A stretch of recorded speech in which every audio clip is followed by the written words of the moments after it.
Everybody, David Keat here with Ben Relo with your end of September newsletter market update.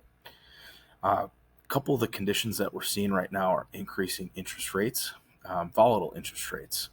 While we saw a low of 5% mortgage rates during the summer, we now touched 7% last week and then came back down to high sixes.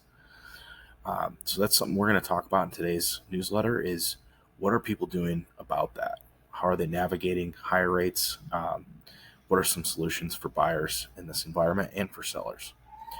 So one of the things we're noticing people are doing is buying down the interest rate. You can pay points on closing day, and that gets you a lower rate.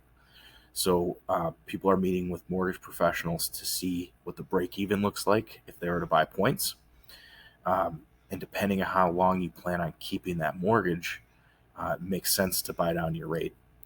So buying it down yourself is one option. Asking the seller to buy it down is another option that's been working in the marketplace. It works for sellers and buyers. It's a win-win because it allows the buyer to buy the house and the seller can pay $10,000 or $20,000 and get the house sold. So talk a little bit about how that works. You would write into your offer seller to pay X dollars in credit towards interest rate buy down, and that would simply happen at closing. It's going to lower your monthly payment and make it as if that higher interest rate didn't exist.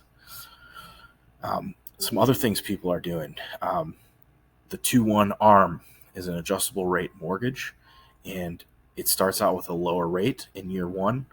It adjusts in year 2, but still remains low. And then in year 3, it floats at the current mortgage rate.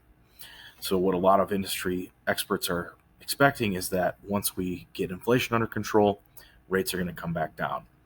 Now, obviously, this is a big question mark in the industry, but most people think within the next year or two, the inflation will be put under control and we'll see lower mortgage rates.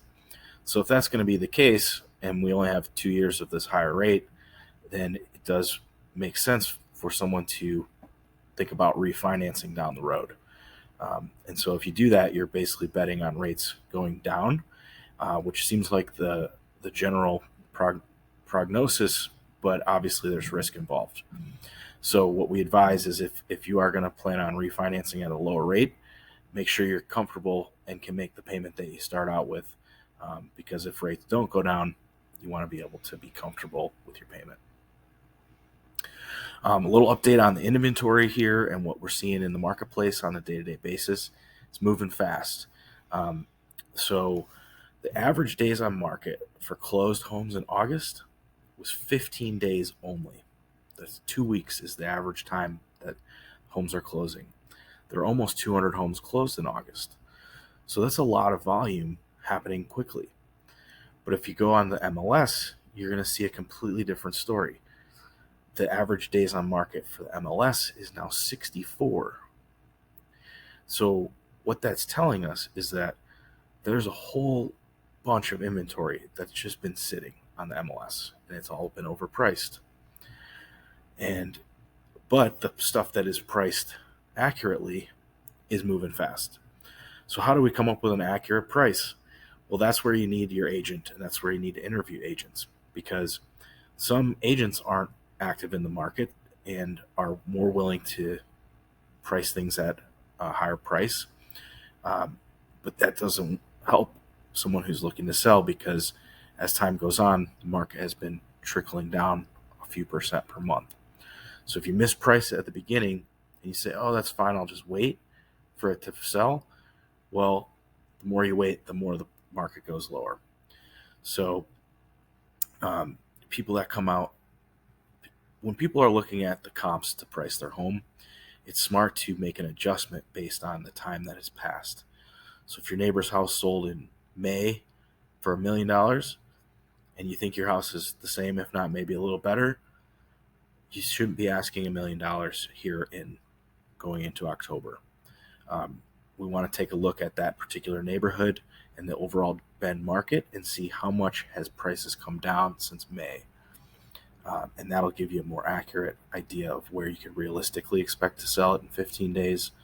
And then it'll help with this overall strategy of, if you want to start out with a higher price, it's something you can try and gauge the market reaction.